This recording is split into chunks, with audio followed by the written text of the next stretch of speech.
Today I'm showing an athlete who is doing quad dominant swings. And you'll see a lot of this from people who do CrossFit or the overhead American style swing, where the goal is to get as many reps in as little time as possible.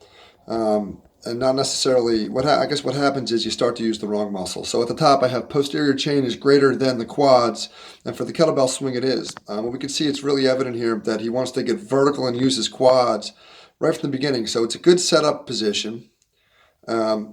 He hikes, and then watch the hips scoot forward, and then him stand up to get the kettlebell moving. So the hips are going to scoop forward, right? We got this line back here, can act as our guide.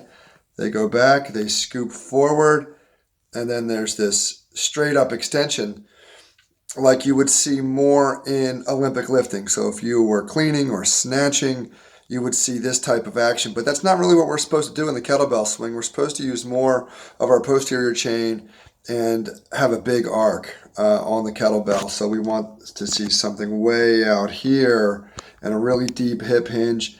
The torso come forward over the top when we're doing the swing so we can use the hamstrings and glutes.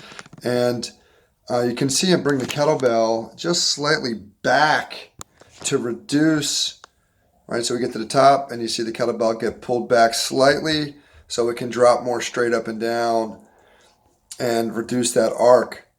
And even on the last swing, we also get a little bit of a back bending here. Remember, we want to be straight up and down at the finish.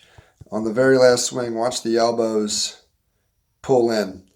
And to me, that's a telltale sign that somebody's learned the American swing and they go overhead, which is fine if that's what you're into doing for fitness competition.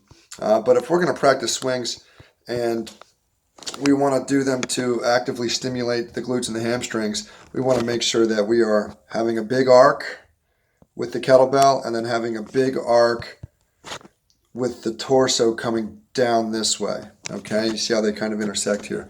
All right, so use those hamstrings.